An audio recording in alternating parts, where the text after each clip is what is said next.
तं करुणामयं नमामि चिन्मयं देवं सद्गुरुं ब्रह्मविद्वरं सद्गुरुं ब्रह्मविद्वरं। कभी राम बन के कभी श्याम बन के कभी राम बन के कभी श्याम बन के चले आना प्रभु जी चले आना। चले आना प्रभु जी चले आना। तुम राम रूप में आना। तुम राम रूप में आना। सीता साथ लेके धनुष हाथ लेके सीता साथ लेके धनुष हाथ लेके चले आना प्रभु जी चले आना। चले आना प्रभु जी चले आना। तुम कृष्ण रूप में आना। तुम कृष्ण रूप में आना। राधा साथ लेके मुरली हाथ लेके राधा साथ लेके मुरली हाथ लेके चले आना प्रभु जी चले आना। चले आना प्रभु जी चले आना। तुम शंकर रूप में आना। ओ शंकर रूप में आना। गोरी साथ लेके डमरू हाथ लेके गौरी साथ लेके डमरू हाथ लेके चले आना प्रभु जी चले आना। चले आना प्रभु जी चले आना। तुम विष्णु रूप में आना। तुम विष्णु रूप में आना। लक्ष्मी साथ लेके चक्र हाथ लेके लक्ष्मी साथ लेके चक्र हाथ लेके चले आना प्रभु जी चले आना। चले आना प्रभु जी चले आना। तुम हनुमत रूप में आना। तुम हनुमत रूप में आना। गदा साथ लेके लड्डू हाथ लेके गदा साथ लेके लड्डू हाथ लेके चले आना प्रभु जी चले आना। चले आना प्रभु जी चले आना। तुम चिन्मय रूप में आना। तुम चिन्मय रूप में आना। वेदन साथ लेके गीता हाथ लेके वेदन साथ लेके गीता हाथ लेके चले आना प्रभु जी चले आना। चले आना प्रभु जी चले आना। प्रभु जी चले आना। प्रभु जी चले आना। बोल श्यावर रामचंद्र की जय रघुनाथ महाराज की जय बोल श्री हनुमान की। जय। नमः पार्वती पतये हर हर महादेव। पंचदेशिकार विद्यारण्य बसंती प्रवचन गोटे गोटे सब क्लास चली से भितर शून्यवादी कहला गुरुजी गुरुदेव हाँ आमे शून्य को ही सत मानुଛୁ। अरे पगला शून्य हूँ अभाव ना हाँ से अभाव ही अभाव रु भाव हला।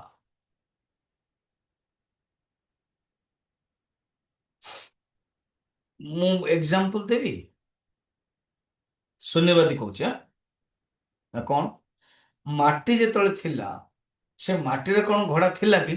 ନଥିଲା। ତ ମାଟିରେ ଘୋଡ଼ା ନଥିଲା, ମାଟିରୁ ଘୋଡ଼ା ହେଇଗଲା। କଣ ଅଭାବରୁ ଭାବ ହେଲା କି ନାହିଁ?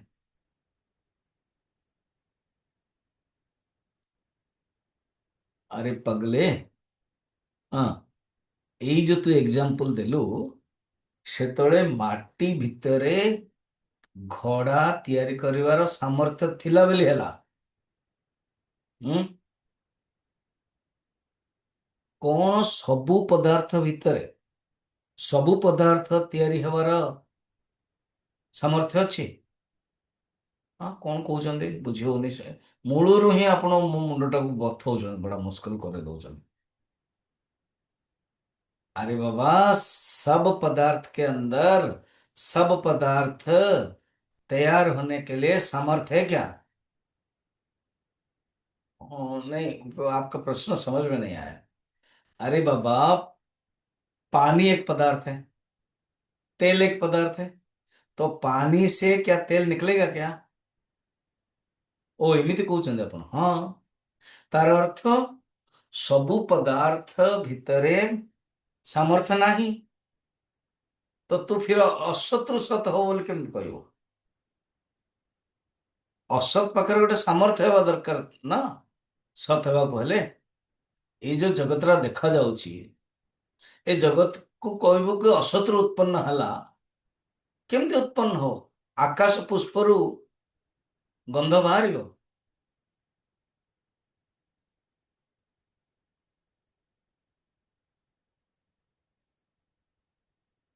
ଗୁରୁଜୀ ନା କଣ? ମୁଁ ଏଇ ଯୋଉ ଶୂନ୍ୟକୁ, ଯୋଉ ଅଭାବକୁ ମୁଁ ସତ ସହିତ ମିଶିବା ପାଇଁ ଚାହୁଁଛି। ପାଗଲେ, ମିଶି ପାରିବ ନାହିଁ। ସେଟା କାହିଁକି ତୋ ମାଇଣ୍ଡରେ ଆସୁନି? ଆଚ୍ଛା, ତୁ ଜାଣିଛୁ କଣ? ତୁ ଯୋଉ ଅସତ ଅସତ ଅସତ ହଉଛୁ, ଇଏ ଅସତ କେତେ ପ୍ରକାର, ଅଭାବ କେତେ ପ୍ରକାର ଜାଣିଛୁ? ଅ, ହଁ, ପଢିଥିଲି ଗୋଟେ ନ୍ୟାୟ ଶାସ୍ତ୍ରରେ, ବୌଦ୍ଧ ଶାସ୍ତ୍ରରେ, କିନ୍ତୁ ମତେ ମନେ ପଡୁନି। ଆପଣ ଟିକେ କହିଦିଅନ୍ତୁ। କହୁଛନ୍ତି, ଦେଖ, ଅଭାବ ହଉଛି 4 ପ୍ରକାର। ଆଚ୍ଛା ନା? ହଁ, ପ୍ରାକ୍ ଅଭାବ अर्थात ये जो पदार्थटी देखिले, ये घड़ीटी, ये घड़ी हेबा पूर्वरु थिला कि ना? ये घड़ी 2015 रे किए जणे मते देला। ता पूर्वरु ए घड़ीटा बेंगलोर टाइटान रे तियारी होला। ता पूर्वरु अभाव थिला। तो घड़ी जेतळे हेकि आसला, ता पूर्वरु अभाव थिला। ता कहते प्राक अभाव।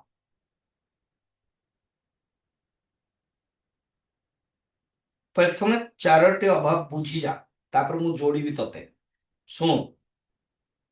तो शून्यवादी शुणुची, अन्यान्य मध्य शुणुचंती, न्याय मध्य, वैशेषिक मध्य। तेणु बर्तमान अभाव भावतु। गोटे हूँ प्राक अभाव, प्रथम नथिला, पदार्थटा हैला। सेकेंड हूँ प्रध्वंस अभाव, अर्थात वस्तुटा भांगीगला, अभाव रे चलीगला, प्रध्वंस अभाव। थर्ड हूँ अन्योन्य अभाव। ये हूँ घड़ी और ये हूँ रिमोट। तो घड़ी रे रिमोट नहीं, रिमोट रे घड़ी नहीं, अन्योन्य अभाव। अच्छा, आउ गोटे हूँ अत्यंत अभाव, बिल्कुल नहीं।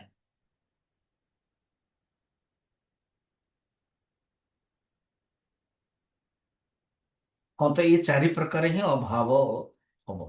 हाँ, ठीक ठीक ठीक। मु तो से अत्यंत अभाव को बिटिकी धरिची ना, सेटा हूँ मोर फिलोसफी, सी हूँ मोर सिद्धांत। आ बाकी जो 3टा अभाव, ताकू भी मानुची मु। अच्छा, बर्तमान टिके बाई चांस कह, ये जो जगतटा कौन अत्यंत अभाव? ना ना, ए जगतटा कौन अन्योन्य अभाव? नहीं। ଏ ଜଗତଟା କଣ ପ୍ରଧ୍ୱଂସ ଭାବ, ମାନେ ଜଗତଟା ଯେତେବେଳେ ପ୍ରଲୀନ ହେଇଯିବ, ଅଭାବ ହେଇଯିବ, ଲାଗୁଛି ଏଇଟା। ହଁ, ବେଶୀ ଯେତେବେଳେ ପଢିବୁ ପ୍ରଳୟ ବିଷୟରେ, ସେତେବେଳେ ଭାବିବୁ ବିଲକୁଲ ପ୍ରଧ୍ୱଂସ ଭାବ ନୁହଁ। ଯଦି ଅଭାବ ହେଇଥାନ୍ତା ଆଉ ଥରେ ହେଇପାରିନଥାନ୍ତା ସେ। ଆଚ୍ଛା, ଏମିତି କି ଆପଣଙ୍କର ଅଭାବର ପରିଭାଷା? ୟେସ୍। ତୋର ପରିଭାଷା କଣ ଅଲଗା କି? କାରଣ ଯଦି ଅଭାବ ହେଇଯାନ୍ତା ଫିର ଉତ୍ପନ୍ନ ହବନି। ଏଇଟା ଯେମିତି ହେଲା, ଏଟାକୁ ଭାଙ୍ଗିଗଲା ଯେତେବେଳେ ଅଭାବ ହବ, ଫିର ଆଉଥରେ ଏଇଟା ଉତ୍ପନ୍ନ ହବନି, ଆଉ ଗୋଟେ କୋଉଟା ଉତ୍ପନ୍ନ ହବ।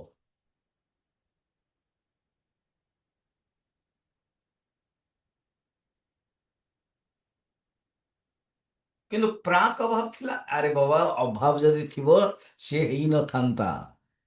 ତେଣୁ ଏ ଜଗତର କୌଣସି ବସ୍ତୁକୁ, ନାଇଁ ଆପଣ ଏବେ ବୁଝେଇଲେ ଯେ ସୃଷ୍ଟି ପୂର୍ବରୁ ପ୍ରାକ୍ ଅଭାବ, ବୁଝିବା ପାଇଁ କୁହାଯାଉଛି, କିନ୍ତୁ କୌଣସି ବସ୍ତୁ ପ୍ରାକ୍ ଅଭାବ ହବ ନାହିଁ।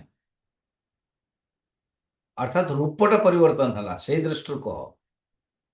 ପ୍ରଥମେ ରୂପଟା ନଥିଲା, ରୂପଟେ ଅଭିବ୍ୟକ୍ତ ହେଲା। ଗୁରୁଜୀ, ହଁ, କଣ କହିବା ପାଇଁ ଚାହୁଁଛନ୍ତି? ଅର୍ଥାତ୍ ଏ ଜଗତଟା ଚାରୋଟି ଅଭାବରେ ନାହିଁ। ଆଚ୍ଛା, ଏମିତି ନା? ହଁ, ଏଇ ଯୋଉ ସତ ଅଗ୍ରେ କୁହାଗଲା, ସତ ଅଗ୍ରେ ଆସି, ଇଏ ଅଗ୍ରେ କାହିଁ କହିଲେ? କହିଲେ କାଳ ଅଭାବକୁ ବତେଇବା ପାଇଁ। ନାଇଁ ତ, କାଳ ଅଭାବକୁ ବତେଇବା ପାଇଁ ତ କହିଥାନ୍ତେ ତ ଅକାଳ। ସତ୍ ଶ୍ରୀ ଅକାଳ କୁହାଗଲା। ଇଏ ଅକାଳ ଶବ୍ଦ ମଧ୍ୟ ଅଛି ଉପନିଷଦରେ। ତ ଅକାଳ ତାପରେ ଶିଖ ଧର୍ମରେ ଆସିଗଲା ସତ୍ ଶ୍ରୀ ଅକାଳ, ଅକାଳ ଅଯୋନିଃ। ତ ଅକାଳ କାହିଁ କହିଲେନି ତାକୁ?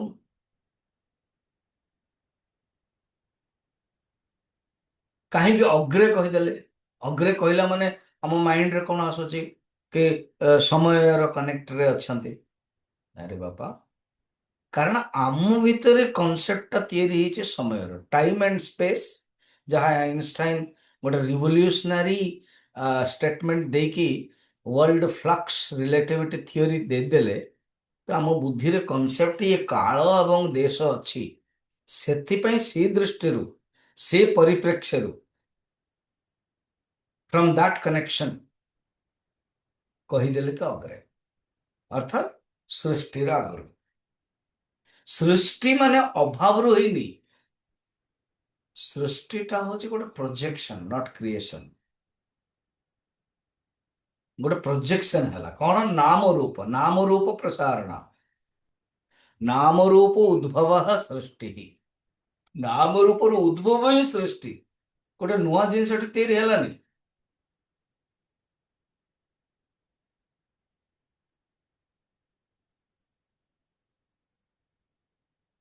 ତେଣୁ ତୁ ଯୋଉ ଦ୍ୱିତୀୟ ବାରମ୍ବାର ଦି ଦିଟା ସତ୍ ବି ରହିବ, ଅସତ୍ ବି ରହିବ, ଆପଣଙ୍କୁ କଣ ଅସୁବିଧା ହଉଛି? ଆପଣ ମାନିଗଲେ ପ୍ରୋବ୍ଲେମ କଣ? ଆପଣଙ୍କୁ ତ ଖାଇବା ପାଇଁ ଶିଷ୍ୟମାନେ ଦେଇଦେବେ, ଆପଣ ମାନି ଯାଆନ୍ତୁ। ସତ ସତ, ଆରେ ବାବା, ଦ୍ୱିତୀୟମ୍ ନହି ସଂଖ୍ୟତେ। 38 ଶ୍ଲୋକ 38ରେ କହିছে ଦ୍ୱିତୀୟ ହବ ନାହିଁ, କାରଣ ଦ୍ୱିତୀୟ ହେଲେ ଅଦ୍ୱୈତର ହାନି ହେଇଯିବ। ତେଣୁ ଶିଷ୍ୟ କହିଲା, କଣ ଇଏ ଦ୍ୱିତୀୟ ନ ହବାଟା କଣ? ଦ୍ୱିତୀୟ ହାନି ହେଇଗଲେ ଅସୁବିଧା ହବ? ଇଏ ଦ୍ୱିତୀୟ ନ ସଂକେତ ଯୋଉ ଶବ୍ଦଟା କହୁଛନ୍ତି, ଇଏ କଣ ଯେମିତି ରାଜାଜ୍ଞା, ୟୁନିଭର୍ସାଲ ଲ, ଏବଂ ଇଏ ଏଠି ସେ ଏମେଣ୍ଡ ମାନେ କଣ ରୁଲ ଅଛି, ସମସ୍ତଙ୍କୁ ସ୍ୱୀକାର କରିବାକୁ ପଡିବ। ୟେସ୍, କାରଣ ତୁ ଦ୍ୱିତୀୟ କହିଲା ମାନେ ଅଦ୍ୱୈତର ହାନି, ବୈଗୁଣ୍ୟ ଦୋଷ ହେଇଯିବ।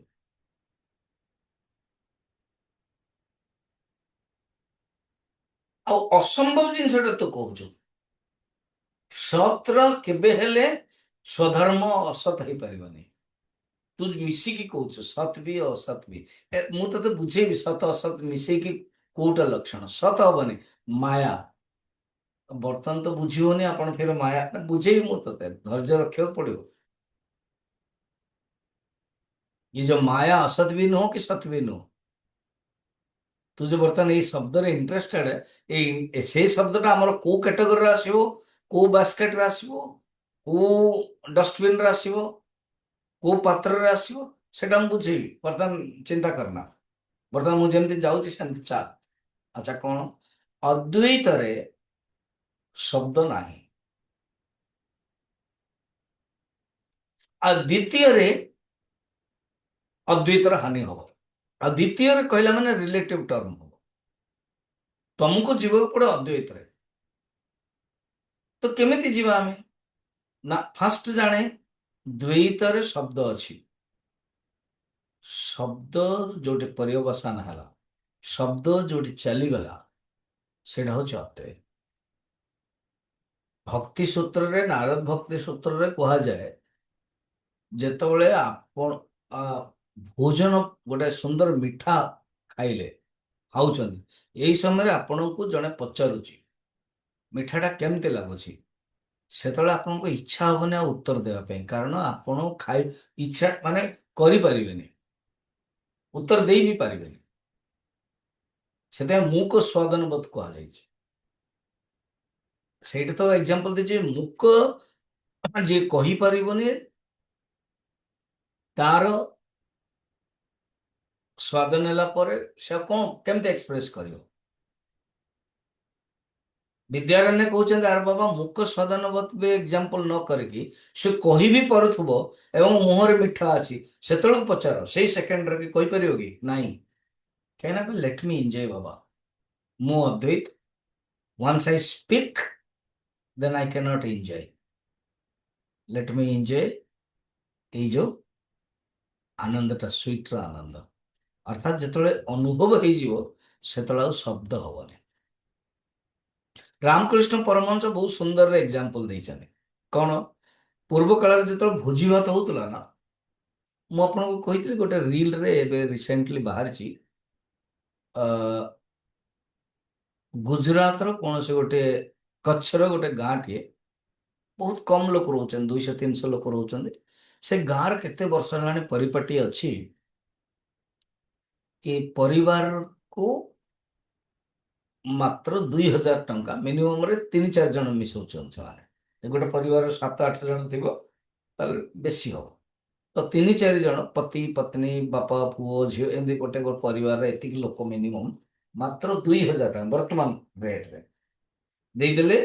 କମନ କିଚେନ ଅଛି, ରନ୍ଧା ରନ୍ଧି କିଛି ନାହିଁ, କମନ କିଚେନ ଅଛି, ଆଉ ସେଇଠି ଆପଣଙ୍କୁ ଖାଇବାକୁ ମିଳିବ।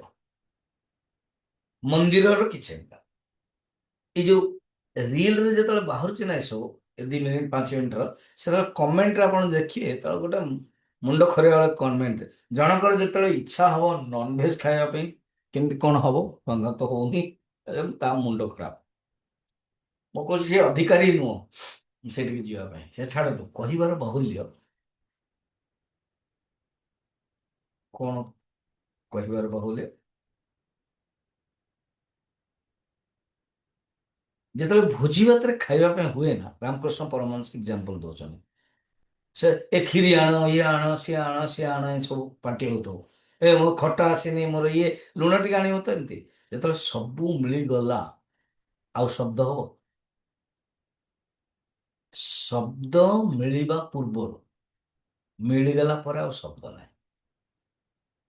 ସେମିତି ଯେ ପର୍ଯ୍ୟନ୍ତ ଅଦ୍ୱୈତ ତତ୍ତ୍ୱକୁ ଜାଣିନ, ସତ୍ ତତ୍ତ୍ୱକୁ ଜାଣିନ, ସେ ପର୍ଯ୍ୟନ୍ତ ଦୁଇ ଶବ୍ଦ, ଆପେକ୍ଷିକ, ଆକ୍ଷେପ, ଶଙ୍କା, ଉତ୍ତର, ସବୁ। ଚୋଦ୍ୟମ 39, ଚୋଦ୍ୟମ ମାନେ ପ୍ରଶ୍ନ, ପରିହାର ମାନେ ଉତ୍ତର। ଚୋଦ୍ୟ ମାନେ ପୂର୍ବ ପକ୍ଷ, ପରିହାର ମାନେ ଉତ୍ତର ପକ୍ଷ, ସିଦ୍ଧାନ୍ତେ, ये ସବୁ ଦ୍ୱୈତ ଭାଷୟା, ଦ୍ୱୈତରେ ଅଛି।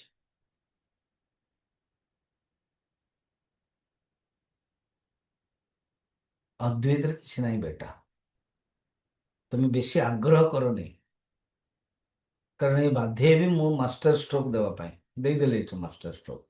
ଅଦ୍ୱୈତରେ କିଛି ନାହିଁ।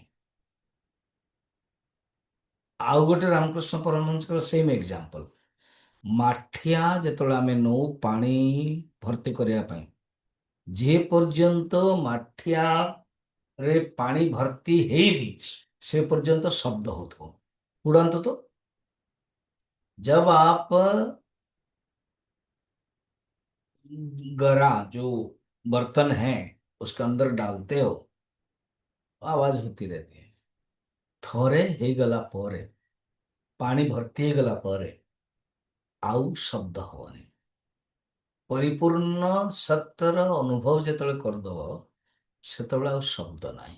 ମୌନ ପ୍ରକଟିତ ପରମ ବ୍ରହ୍ମ ତତ୍ତ୍ୱମ୍ ୟୁବାନ यतो वाच निवर्तन्ते अप्राप्य मनसा सह। ଦ୍ୱିତୀୟ ଶବ୍ଦଟା ଆଉ ରଖନି ତମେ।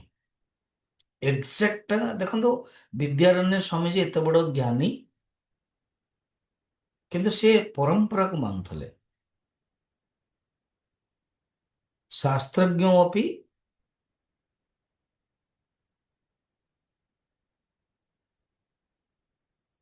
ବ୍ରହ୍ମ ଅନ୍ୱେଷଣ ସ୍ୱତନ୍ତ୍ର ନ କରିଆତ। ସ୍ୱତନ୍ତ୍ର ରୂପରେ ବ୍ରହ୍ମ ଅନ୍ୱେଷଣ କରିବନି, ଗୁରୁ ପରମ୍ପରା ଅନୁସାରେ କରିବ। ତେଣୁ କେତେ ବଡ ବିଦ୍ୱାନ ସେ ଥିଲେ, ଯାକେ ଶଙ୍କରାଚାର୍ଯ୍ୟ ପଦ ପାଇଥିଲେ ଶ୍ରୀଙ୍ଗେରୀ ମଠର। ଗାୟତ୍ରୀ ମା ଦର୍ଶନ କରିଥିଲେ, କହିଲେ ବେଟା କୁछ ମାଗ ତୁ, ବୋଲେ ମୋର ଦରକାର ନାହିଁ।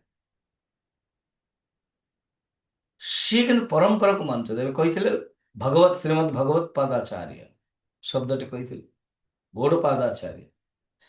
ବର୍ତ୍ତମାନ ଏଇ ଯୋଉ 40 ନମ୍ବର ଶ୍ଲୋକଟା ଯୋଗ ବଶିଷ୍ଠରୁ ଆଣିଛନ୍ତି। ଯୋଗ ବଶିଷ୍ଠ କଣ? ଭଗବାନ ରାମ କୁ ଗୁରୁଦେବ ବଶିଷ୍ଠ ଯୋଉ ପ୍ରବଚନ ଦଉଛନ୍ତି ତା ହଉଛି ଯୋଗ ବଶିଷ୍ଠ।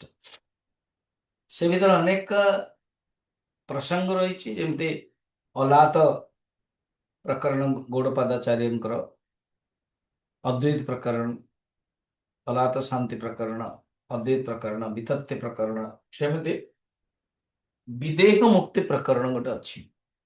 ବହୁତ ବଡ ଗ୍ରନ୍ଥଟେ। ତ ବଶିଷ୍ଠଙ୍କୁ ପ୍ରଶ୍ନ ପଚାରିଲେ ଭଗବାନ ରାମ ବିଦେହ ମୁକ୍ତି ବିଷୟରେ। ସେ ବିଦେହ ମୁକ୍ତି କଣ, ମୁକ୍ତିର ସ୍ୱରୂପ କଣ, ମୁକ୍ତି କାହାକୁ କହନ୍ତି, ଜୀବନ ମୁକ୍ତି ବା ବିଦେହ ମୁକ୍ତି ବା ମୁକ୍ତିର ଅବସ୍ଥା ନିର୍ବାଣ, ତାର ଶ୍ଲୋକଟା ଗାଇଛନ୍ତି। କଣ ସେ ଶ୍ଲୋକଟାକୁ ଏକ୍ସାକ୍ଟ 40 ନମ୍ବରଟା ଯୋଉ ବିବେକ ମାନେ ବଶିଷ୍ଠ ଯୋଗ ବଶିଷ୍ଠର ହୁବୁହୁ କହନ୍ତି, ଏକ୍ସାକ୍ଟ ନେଇ ଆସିଛନ୍ତି, ଆଉ ରଖିଦେଇଛନ୍ତି। ତାମାନେ ଶ୍ରୁତି ପ୍ରମାଣ। अद्वैतम परमार्थतः विद्यते इति अत्र वशिष्ठ वाक्य प्रदर्शन। 40 नंबर। तदास्ति मित गंभीर, तदास्ति मितगम्भीरा तदास्ति मित गंभीरम, तदास्ति मितगम्भीरम् न तेजो न तमस्ततम, न तेजो न तत न तेजो न तमस्ततम् अनाख्यमनभिव्यक्तम, अनक्षमनभिव्यक्तम् सत्किंचित अवशिष्यते। सत्किञ्चित् अभिशिष्यते सत्किंचित अवशिष्यते। सत्किञ्चित् अवशिष्यते। बेटा दी दीटा जिनसर चक्कर मत पड़ना। ओनली वन सत, और से सत ही तुम्हें। सदैव सौम्य इदमग्र आसीत, वो से ही सत ही तत्वमसि। पावरफुल उपनिषद वाक्य। भावन्तु से सत को बुझिया पे एते सब चलिले छी। तो सत किए एकमेव अद्वितीय, तीनटा भेदर परिच्छिन्न शून्य अपरिच्छिन्न वस्तु कहते। तदा से जो स्थिति रे, समाधि स्थिति रे, ये जोग वशिष्ठंकर श्लोकटा तदा तिमित गंभीर न तेज न तमः ततम। तदा स्तिमित, स्तिमित माने निश्चल, स्तिमित। गंभीर माने गंभीर, गंभीर अर्थ कौन सी विक्षेप नहीं, ये अर्थ या गंभीर अर्थ नहीं कि मुंह गंभीर फुलेकी रखियाटा तो गंभीर कौन है ना पर ମୁଁ ବେଦାନ୍ତ ବିଚାର କରୁଛି। ନା ତ ବେଦାନ୍ତ ବିଚାର କରୁଛି ତ ଗମ୍ଭୀର ହବା କଣ ଦରକାର? ନା ଗମ୍ଭୀର ନହେଲେ ହବନି, କାରଣ ଯୋଗ ବଶିଷ୍ଠ ଲେଖା ହେଇଛି ଗମ୍ଭୀର, ସେ ଅର୍ଥ ନୁହେଁ ଏଠି। ଗମ୍ଭୀର ମାନେ ଚଞ୍ଚଳତା ନାହିଁ, ସମୁଦ୍ର ଗମ୍ଭୀର।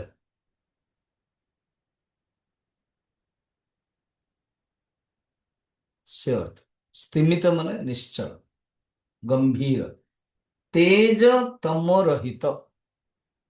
सेठे ना प्रकाश है जो सूर्यर प्रकाश, अग्निर प्रकाश, चंद्र प्रकाश अच्छी कि अंधकार दीटा जगह ना, तेज प्रकाश पर परे से प्रकाश भी परे प्रकाश स्वरूप कहगला। अरे बाबा अंधकार दृष्टिर प्रकाश स्वरूप कहगला, सी अंधकार रू भी परे, प्रकाश रू भी परे। कौन आपण केबे प्रकाश स्वरूप कहते, केबे चैतन्य स्वरूप कहते, केबे आभा कहते। शास्त्र भी लिखाई प्रदीप्तम प्रकाश स्वरूपम, सब एवं कहते प्रकाश स्वरूप नुह। प्रकाश स्वरूप प्रकाश शब्द तुरंत सूर्य सहित कनेक्ट हो जाउछि, बिना सूर्य प्रकाश नहीं पारिबनि। कहते सूर्य भी बाप न तत्र सूर्य भाति न चंद्र तारक, नेमा विद्युत भांति कुतोयमग्नि, तमेव भान्तम अनुभाति सर्व, तस्य भाषा सर्वमिदं विभाति। सेमिति न हो सर्वव्यापी। श्लोक देखो कौन, अनाख्यम ततम, ततम अर्थ सर्वव्यापी। जहाँ पाखे बही अच्छी से देखिए 40 ए, हाँ ततम, ततम माने ततः सर्वमिदं व्याप्तम मया ततमिदम इत, मो द्वारा ही सर्वव्याप्त, मया ततमिदम सर्वम अव्यक्त मूर्तिना। अनाख्य माँ को किसी कही होबनी ना, आपण सत बारंबार कहते। अरे बाबा असत दृष्टि सत कहते, तोर जो असतरा तू धरिक बसच ना। स्वामीजी सब मत हिं बिगुड़ ना, टपिक तो चली ए न्याय वाला किसी कहना कहि आगे नेक्स्ट श्लोक न्याय वाला को भी धरबी। मु शून्यवादी माध्यमिक को धर, तू हूँ मोर मेन अपोनेंट, से ते बेसी कहूँ। जिते देश कथा आसो से भी धरबी, न्याय वैशेष को सी भी बस गोटे धरिकी।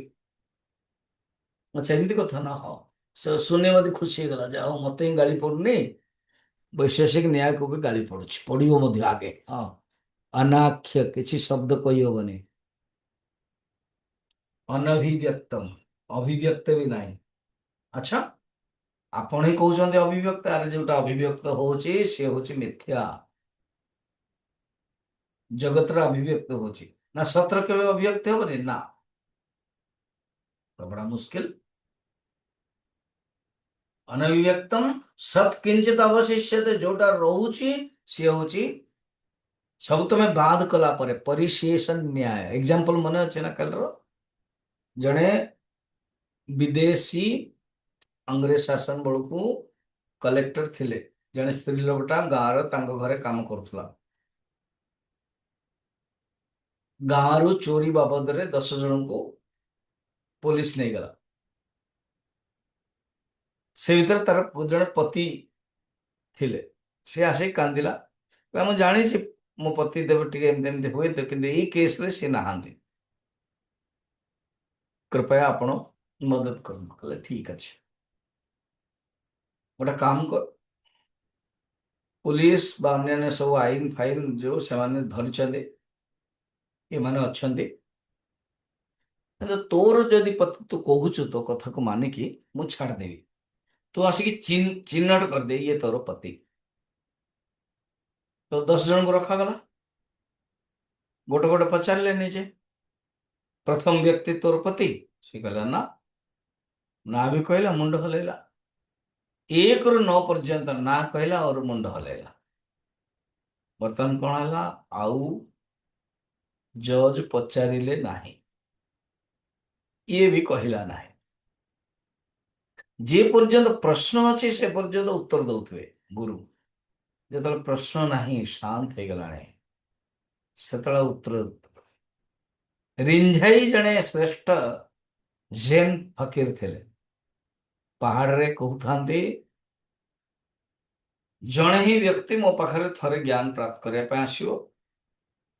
ଆମର କ୍ଲାସ୍ ହବ, ସବଜେକ୍ଟ ହବ, ବହି ହବ ମୌନ, ନୋ କଥାବାର୍ତ୍ତା।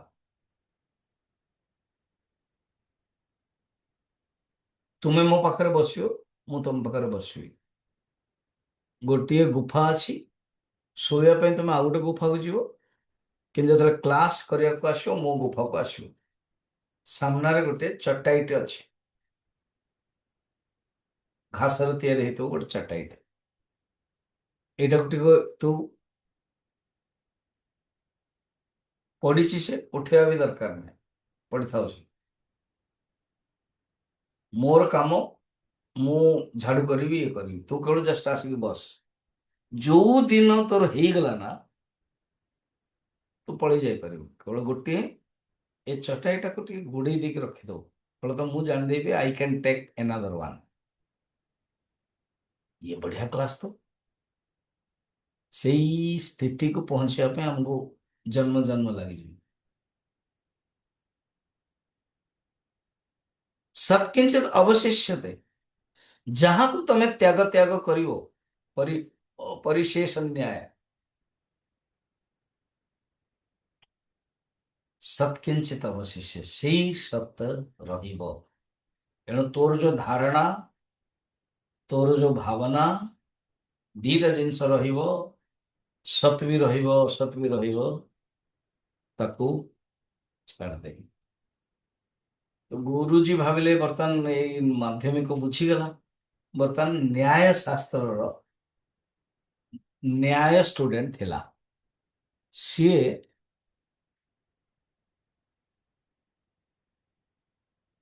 ଉଠିବ। ଆଚ୍ଛା, ତା ପୂର୍ବରୁ ଉପନିଷଦରେ ମଧ୍ୟ ଆ ବିଷୟରେ ଅଛି, ଯୋଉଟା କି ଯୋଗ ବଶିଷ୍ଠ ବି କୋଉଠୁ ନିଜେ ନିଜେ ତ ଆଣିବେନି, ସେ ଲେଖା ହେଇଛି ବୃହଦାରଣ୍ୟକ ଉପନିଷଦରେ, ୟସ୍ତମସି ତିଷ୍ଠନ୍,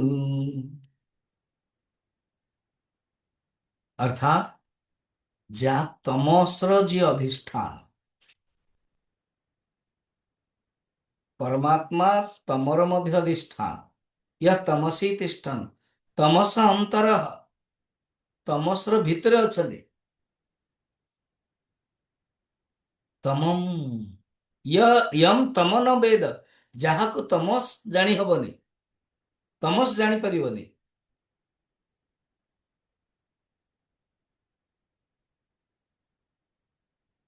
ୟସ୍ୟ ତମଃ ଶରୀରମ୍ ୟସ୍ ତମ ଅନ୍ତରଃ ୟମ ଅଛି, କିନ୍ତୁ ଯିଏ ତମକୁ ମଧ୍ୟ, ତମସକୁ ମଧ୍ୟ ୟମନ କରନ୍ତି, ସ ଆତ୍ମା ଅନ୍ତର୍ୟାମୀ। ଅନ୍ତର୍ୟାମୀ କଣ?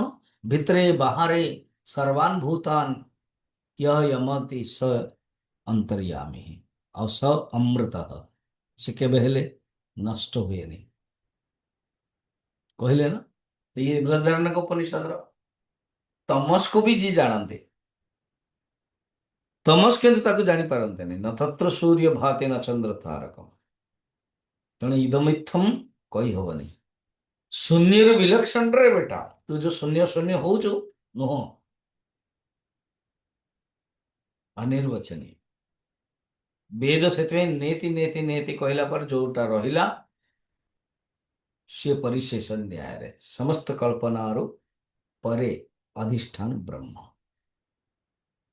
शून्यवाद हटा।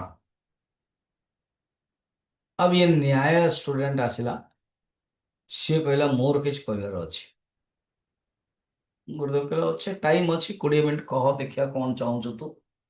तो 41। ननु भूम्यादिकं मा भूत् ननु भूम्यादिकं मा भूत् परमान्वन्तनाशतः परमाणुं तनासतः कथन्ते वियतो सत्वम् कथं ते वियतो सत्त्वम् बुद्धिमारोहतीति चेत्। बुद्धिमारोहतीति चेत्। ये जो न्याय शास्त्र स्टूडेंट ना थोड़ा सा भोकाल अच्छी। जो शून्यवादी स्टूडेंट भोकाल नुह क्या जानी ऑटोमेटिक मत सब छाड़िया पड़ो शून्य से शब्द को एते ध्यान दिए नहीं। शून्य टे साइलेंट वाला क्योंकि सब छाड़िले पर एणु भगवान बुद्धदेव मध्य देखो शांत किसी भी प्रश्न पचार शांत मौन तेणु ये भोकाल नुह। भोकाल मान बुझ ना बड़बड़िया बेसी भड़बड़ भड़बड़ हो कथबार्ता ମୁଁ ପ୍ରାୟ ବହୁତ ଲୋକଙ୍କୁ ଦେଖିବି କଥାବାର୍ତ୍ତା ଯେତେବେଳେ ତ କହି ଚାଲିଥିବେ। ଆଚ୍ଛା ମୁଁ ମତେ ଗୋଟେ ପ୍ରଶ୍ନ ପଚାରିବେ ଆଉ ଶୁଣିବା ପାଇଁ ତାଙ୍କର ଧୈର୍ଯ୍ୟ ନାହିଁ। ଆରେ ବାବା ତମେ ପ୍ରଶ୍ନ ପଚାରିଲେ ଧୈର୍ଯ୍ୟ ଧର ମୁଁ କହୁଛି ତାପରେ ମୁଁ ଯେତେବେଳେ ବନ୍ଦ କରିବି ତମେ କହିବ ନା ନାଇଁ ସେମାନେ ଭୋକାଲ। ଇଏ ନ୍ୟାୟ ଶାସ୍ତ୍ର ବାଲା ସେମିତି କହୁଛନ୍ତି ନନୁ ନନୁ ପ୍ରଶ୍ନ ପାଇଁ ହୁଏ ଅବଧାରଣା ପାଇଁ ହୁଏ ଅନୁଜ୍ଞା ପାଇଁ ହୁଏ ଆଜ୍ଞା ଅନୁନୟ ପାଇଁ ହୁଏ ଏବଂ ଆମନ୍ତ୍ରଣ ପାଇଁ ହୁଏ। प्रश्न अवधारणा अनुज्ञा अनुन अनुनय अनुनय माने विनय विनम्र एवं आमंत्रणे ननु ननु शब्द हुएनि एठी ननु प्रश्न ननु हाँ कौन परमाणु अंतनाशतः ଯେତେବେଳେ ନଷ୍ଟ ହେଇଯାଏ ନା। ଆଚ୍ଛା ନ୍ୟାୟ ଶାସ୍ତ୍ର କଣ ଟିକେ ଜାଣନ୍ତୁ ନ୍ୟାୟ ଦର୍ଶନ ବୈଶେଷିକ ଦର୍ଶନ ଏମାନେ ଅଣୁବାଦୀ अर्थात ये जो पृथ्वी जल ये सब देखुच ये चारोटे उत्पन्न है पृथ्वी जल अग्नि वायु आकाश नित्य एମାନେ ମାନୁଛନ୍ତି आकाश को नित्य ମାନୁଛନ୍ତି मन रखना एवं ଏମାନେ ସବୁ ଯେତେବେଳେ ପ୍ରଳୟ ହବ ସବୁ ଅଣୁ ହେଇଯିବେ ଏବଂ ସୃଷ୍ଟିରେ ମଧ୍ୟ ଅଣୁରୁ फिर ଦିଟା ଅଣୁ ମିଶିଲେ ତ୍ରିଅଣୁ ଦିଟା ପରମାଣୁ ମିଶିଲେ ଗୋଟେ ଅଣୁ ତ୍ରସ୍ର ରେଣୁ ଏମିତି ହେଇ ପଦାର୍ଥ ତିଆରି ହେଲା ଏବଂ ସୃଷ୍ଟିରେ ହେଲା ପ୍ରଳୟରେ ଅଣୁ ହବ। କହୁଛନ୍ତି ଆମର ଶାସ୍ତ୍ର ଅନୁସାରେ ନନୁ ହଁ ଭୂମି ଜଳ ଅଗ୍ନି ବାୟୁ ଏମାନେ ସବୁ ପ୍ରଳୟରେ ନଷ୍ଟ ହେଇଯାଆନ୍ତି ଅନିତ୍ୟ କିନ୍ତୁ ଆକାଶ ନିତ୍ୟ ଆକାଶ କେବେ ହେଲେ ନଷ୍ଟ ହବ ନାହିଁ। ଆକାଶ ନିତ୍ୟ ବସ୍ତୁ ଆମେ ନିତ୍ୟ ମାନୁଛୁ ତାକୁ।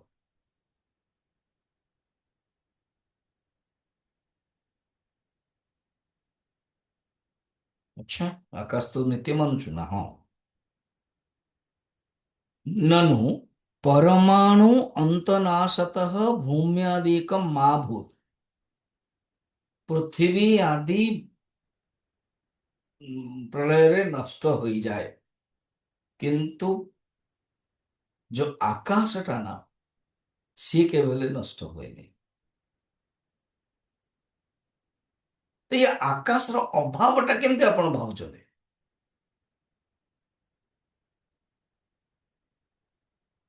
आकाश तो नित्य आकाश का अभाव हबनी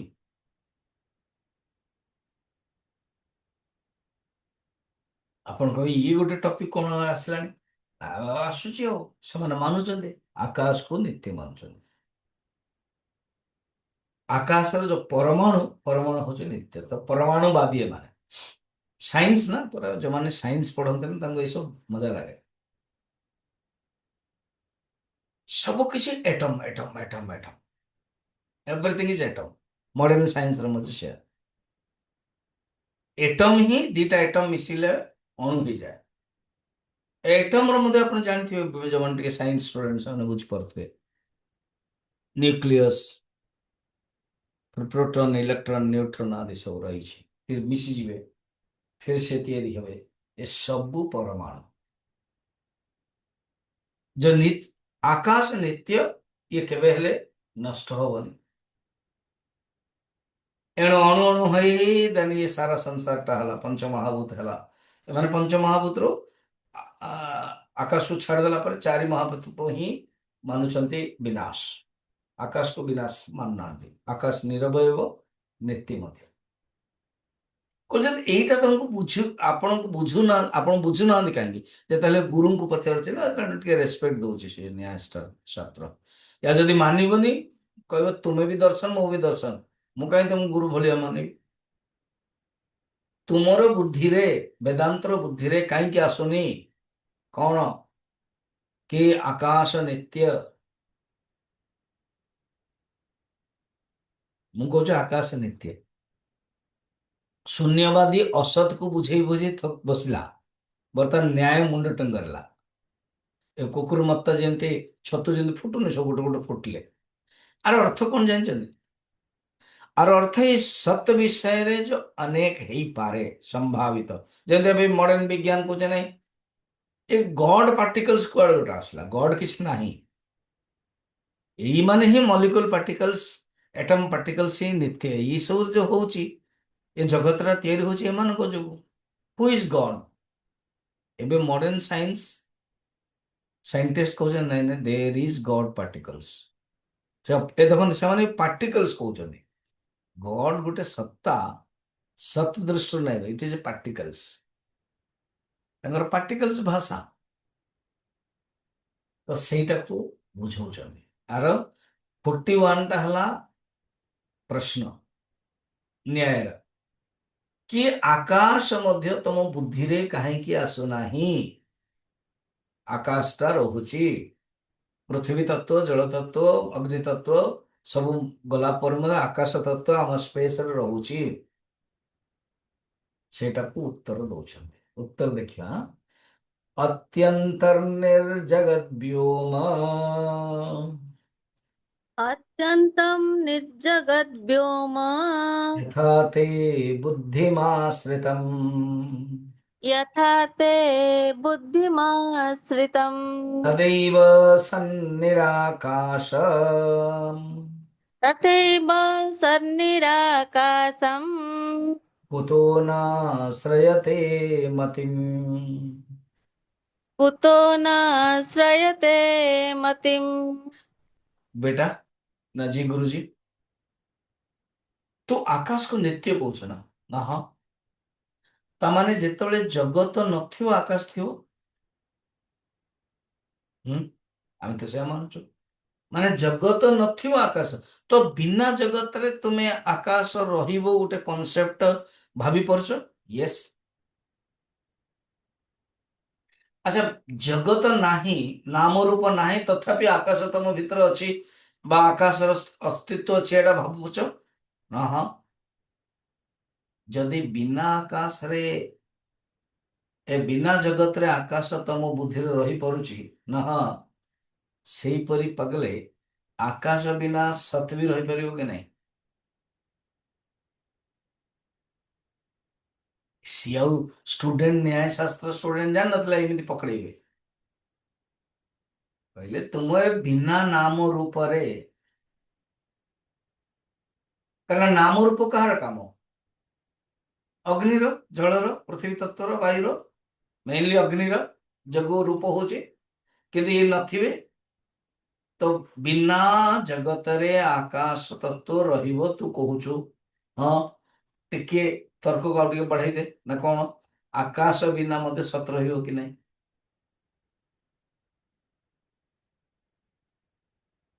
गुरुदेव या न्याय कहउछन, जदि गुरुदेव न मानियो वेदांती, वेदांती मु तो जगत बिना आकाश कहउछन, आपण काहे खिंचिले ना? वर्तमान स्थिति भाबियो न, आकाश बिना ସତ ରହିବ କି ନାହିଁ?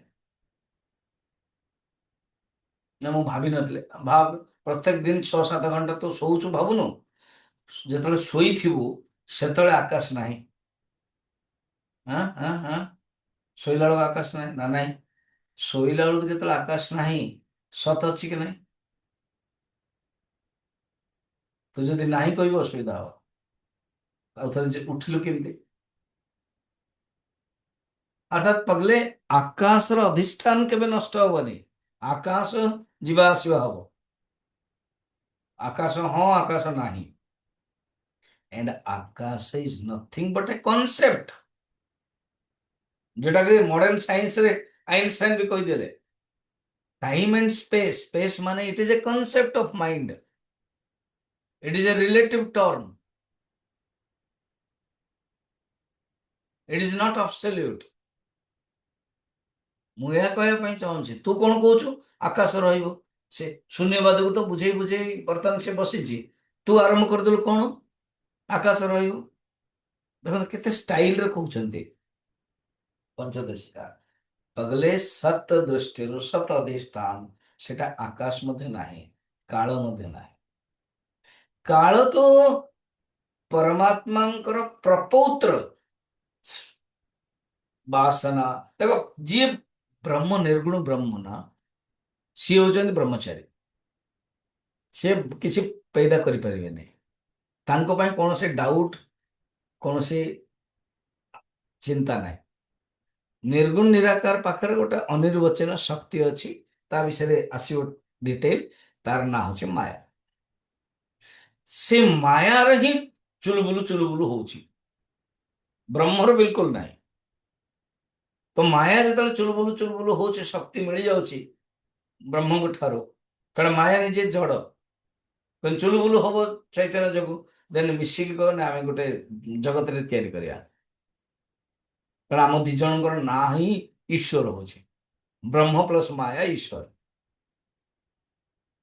ବ୍ରହ୍ମ କହୁଛି ଠିକ ଅଛି, ତୁ ଯେତେବେଳେ ମତେ ନେଇକି କରିବା ପାଇଁ ଚାହୁଁଛୁ, କିନ୍ତୁ ମୋର ରୋଲ ଭେରି ଭେରି କ୍ଲିୟର।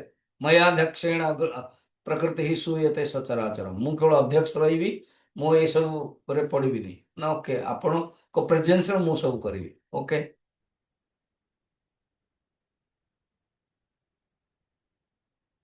ମୋ ପ୍ରେଜେନ୍ସରେ କର। ହଁ, ସେଇଠୁ ସୃଷ୍ଟି ଆରମ୍ଭ ହଉଛି, ଫେର ସୃଷ୍ଟି ଲୟ ହଉଛି। ଅଷ୍ଟମ ଅଧ୍ୟାୟରେ ମଧ୍ୟ ଭଗବାନ କହୁଛନ୍ତି, ବ୍ରହ୍ମାଙ୍କର ଗୋଟେ ଦିନରେ ସୃଷ୍ଟି ହଉଛି, ଫିର ବ୍ରହ୍ମାଙ୍କର ରାତିରେ ପ୍ରଳୟ ହଉଛି, ଏ ସବୁ ଚାଲୁଛି। ହୁଁ। ତେଣୁ ବେଟା, 42ରେ କହୁଛନ୍ତି କଣ?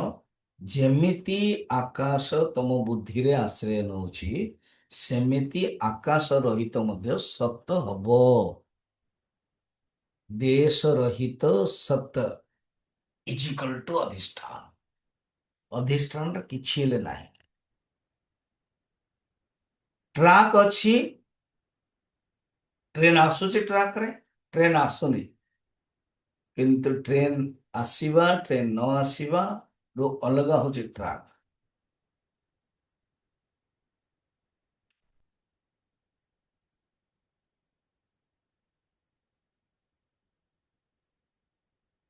ନ୍ୟାୟ ଦର୍ଶନ କହୁଛନ୍ତି, ଗୋଟେ ମିନିଟ, ଆପଣ ମତେ କନଫ୍ୟୁଜନ କରିଦଉଛନ୍ତି ନା କଣ ହେଲା କି?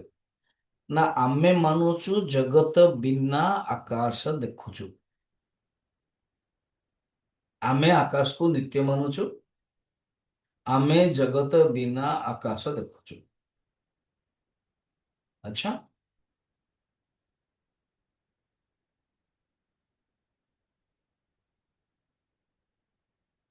ତ ଏ କଥାଟି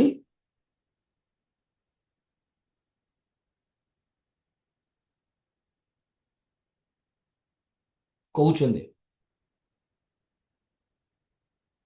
ଯଦି ତୁମେ ଜଗତ ବିନା ଆକାଶ ଦେଖୁଛ,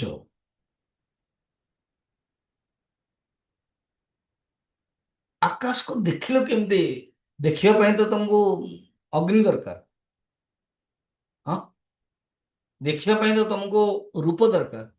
ଏପଟେ ତ କହୁଛ କି ଅଗ୍ନି ତତ୍ଵ, ଜଳ ତତ୍ଵ, ପୃଥିବୀ ତତ୍ତ୍ୱ ସବୁ ପଳେଇ ଗଲାଣି, ଲିନ ହେଇଗଲାଣି। ତମେ ଦେଖିଲ କେମିତି? ତେଣୁ ନିଶ୍ଚୟ ହିଁ ଆକାଶ, ଯାହା ତମେ ଦେଖୁଛ ଅନୁଭବ କରୁଛ, ପ୍ରତ୍ୟକ୍ଷ ପ୍ରମାଣ ନୁହଁ। କଣ ଆକାଶକୁ ସେ ନିତ୍ୟ ମାନୁଛନ୍ତି?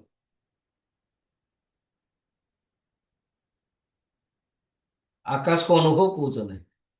ତ ଏଇଠି ଗୋଟେ କୋଶ୍ଚିନ୍ ରଖୁଛନ୍ତି, ଯଦି ତୁମେ ଆକାଶ ବିନା ଜଗତରେ ବିନା ରୂପରେ ଦେଖିପାରୁଛ, ଆକାଶକୁ ପ୍ରତ୍ୟକ୍ଷ ତମେ ମାନୁଛ, ତମ ମତରେ ହିଁ ହାନି ହେଇଯିବ।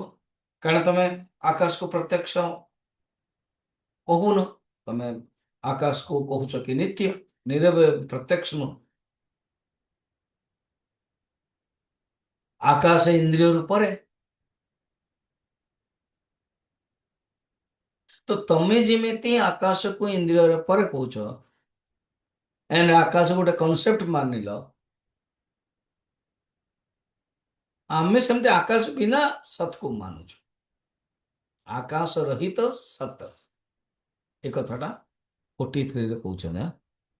ନିର୍ଜଗଦ୍ ବ୍योम ଦୃଷ୍ଟଶ୍ଚେତ୍ निर्जगद्व्योम निर्जगद्व्योमदृष्टं चेत् प्रकाशतमसि विना प्रकाशतमसि विना को दृष्टं किंच ते पक्ष्य क्व दृष्टं किंच ते पक्षे न प्रत्यक्षं वियत् खलु। न प्रत्यक्षं वियत् खलु। बेटा, निर्जगद व्योम दृष्टम चेत, जदि तुमे आकाश को, कारण आकाश को नित्य बोली कहुच, आकाश नष्ट हबनी, तामाने पृथ्वी तत्व, जल तत्व, अग्नि तत्व, वायु तत्व नष्ट हेले मध्य आकाश तत्व नष्ट हबनी, या तुम कहुच ना? हो, शून्यवादी बहुत खुशी हो जे दीटा मानिबा को स्वीकार करू नथिले, एबे आकाश कहूची, से कहते ना शून्य नहीं, से कहते नहीं आकाश, आकाश और सत दीटा अच्छे, आकाश ही नित्य। कहते अरे बेटा, तुम्हें आकाश को देखुच, आकाश रो अनुभव करुच ना? हाँ,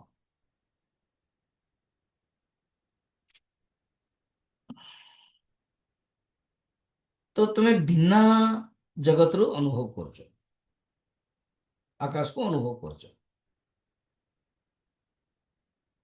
तो ये जगत तुम देखिल केमते, ये आकाश को तुम देखिल केमते?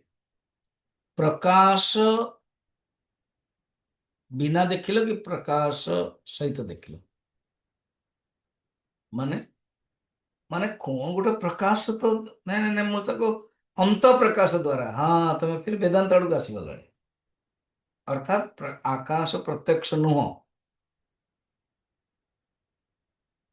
स्वप्न जो मैंने आकाश देखिले, स्वप्न भी आकाश, तो जागृत अवस्था सहित आकाश देखिले, ता माने संभव आकाश को देखिया पाए कहा द्वारा? चेतन तत्व द्वारा। ना भाविला एटा मु भाबुथिले आकाश को नित्य कही कि हमको मने भी ये तो वर्तमान मते आकाश को ही मते मिथ्या कही दी कि एगेन चेतन तत्व को नहीं आसले, सत को नहीं आसले।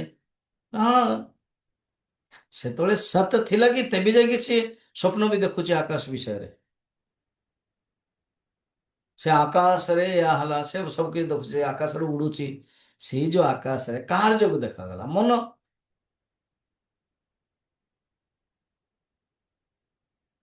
किंतु जेतळे जागृत अवस्था रे उठी जाउछ सब मिथ्या, सब कल्पना। ना कहिया पई कोन चाहुचंदी? कहिया पई आ चाहुचु, तुम्हें जो तर्क दौच आकाश को नित्य रहिबो, आकाश नित्य नाही। कारण प्रलय रे अग्नि जेतळे नाही, आकाश भी रहिबनी, कारण आकाश बिना प्रकाश रे तुम्हें देखी हबो नाही। प्रकाश हेले जाय कि आकाश देखी हबो। नहीं नहीं नहीं, ଆମେ ଯୋଉ ଦେଖୁଛୁ ଆଖି ବନ୍ଦ କରିଦେଲା ପରେ ଦେଖାଯାଉଛି, ଆଖି ବନ୍ଦ କଲା ପରେ ଯୋଉ ଆକାଶ ଦେଖାଯାଉଛି ତାହା ତୁମର ମନର ଧାରଣା। ଆଉ ତମେ ଯୋଉ ଆକାଶକୁ ନୀଳିମା ଇଏ ସବୁ ଦେଖୁଛ ବା ଆକାଶର ଗୋଲ ଆକାର ଏମିତି ସୀମା ଇଏ ସବୁ ତମର କନସେପ୍ଟ, ଆଉ ତାହା ମିଥ୍ୟା, ନଷ୍ଟ ବି ହେଇଯାଉଛି। ଶୋଇଲା ବେଳକୁ ତମର ଆକାଶ ନାହିଁ। ହଁ ହଁ ହଁ। କିନ୍ତୁ ଶୋଇଲା ବେଳକୁ ସତ ଅଛି କି ନାହିଁ? ଶୋଇଲା ବେଳକୁ ଆକାଶ ନାହିଁ, ଶୋଇଲା ବେଳକୁ ଉଠିଲା ପରେ ଆକାଶ ହବ। ଶୋଇବା ସମୟରେ ତମର ଆକାଶର ଫରକ ପଡିବନି ନ ରହିଲେ ବି। କିନ୍ତୁ ଶୋଇଲା ବେଳକୁ ସତ ଯଦି ନ ରହିବ ଫରକ ପଡିବ କି ନାହିଁ? ନାଇଁ ନାଇଁ, ଆପଣ ଆକାଶକୁ ଏମିତି ହଇରାଣ ମାନେ ଆମକୁ ବେଖାତିରେ ଝାଡୁରେ ପକେଇ ଦଉଛନ୍ତି। ଆମେ ଯଦି ଆପଣଙ୍କର ସତକୁ ଝାଡୁରେ ପକେଇଦବା, ତ ଯେତେବେଳେ ସତକୁ ତମେ ଝାଡୁରେ ପକେଇବ ପାଗଲେ, ଉଠିବ କିଏ? ହଁ, ବତାଅ ଉଠିବ କିଏ? ନା ମୁଁ? ତ ମୁଁ ସେତେବେଳେ ଥିଲା କି ନାହିଁ? ଆକାଶ ଯେମିତି ନଥିଲା, କାରଣ ଆକାଶ ମିଥ୍ୟା, ଆମେ ଭାବୁଛୁ ସେତେବେଳେ ରହିବ ନ ରହିବ। ସତ ଯୋଉ ମୁଁ, ସେ ଥିଲା କି ନାହିଁ କହ ନା ନାହିଁ? ତାହେଲେ ହେଲେ ଉଠିଲା କିଏ? ଆଉ ଯାହା ସ୍ୱପ୍ନ ଦେଖୁଥିଲା ବା ଶୋଇଥିଲା ସେ କେମିତି କହିବ ମୁଁ ଶୋଇଥିଲି? ତା ମାନେ ଶୋଇବା ସମୟରେ ଜଣେ ସତ ରହିବା ଦରକାର, କଣ୍ଟିନ୍ୟୁ।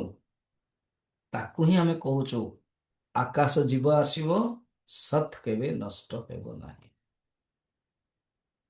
ଏଇଟାକୁ ସିଏ କନଫର୍ମ କରେଇବେ 44ରେ। ବଢିଆ ହେଲା ନା? ତ ସ୍ୱାମୀଜୀ ଆପଣ ହିଁ ବୁଝୁଛନ୍ତି, ବଢିଆ ହେଲାନି, ମୁଣ୍ଡ ଖରାପ ହେଇଗଲାଣି ଘଣ୍ଟାଟେ ଖଣ୍ଡେ। ବୁଦ୍ଧିକୁ ତେଜ କରିବାକୁ ପଡିବ, ରଗଡେଇବାକୁ ପଡିବ। କେମିତି? ଉପାସନା କର। ଉପାସନା ମାନେ ପୂଜା କର, ଧ୍ୟାନ କର, ଆଉ ଥରେ ଆବୃତ୍ତି କର, ଅଭ୍ୟାସ କର, ବାରମ୍ବାର ପଢ। ଶୁଣିଦେଲା ପରେ ଫିର କେତେ ମାନେ you should be connect BSNL. BSNL connect India. ସବୁବେଳେ କନେକ୍ଟ ରଖିବାକୁ ଦରକାର, 4G 5G, ଏଟଲିଷ୍ଟ 2G ତ କର। କିଏ? ନା ଗଡ ଆଉ ଗୁରୁଜୀ। GOD, गुरुजी, GURUJI, या तो गुरुदेव। ଏମାନେ ହିଁ ଶାସ୍ତ୍ରକୁ ତମ ଆଗରେ ଥୋଇବେ, ଶାସ୍ତ୍ର ଚିନ୍ତନ। ମାନେ ସତକୁ ଏତେ କ୍ଲାରିଟି ଅଛି, ବାପ ବାପ ବାପ। ସତ ବହୁତ କ୍ଲାରିଟି, ସତ ତାକୁ କହନ୍ତି କେବେ ହେଲେ ନଷ୍ଟ ହବନି। ହରି ଓମ୍, ହରି ଓମ୍। ଆଚ୍ଛା, ନାରଦ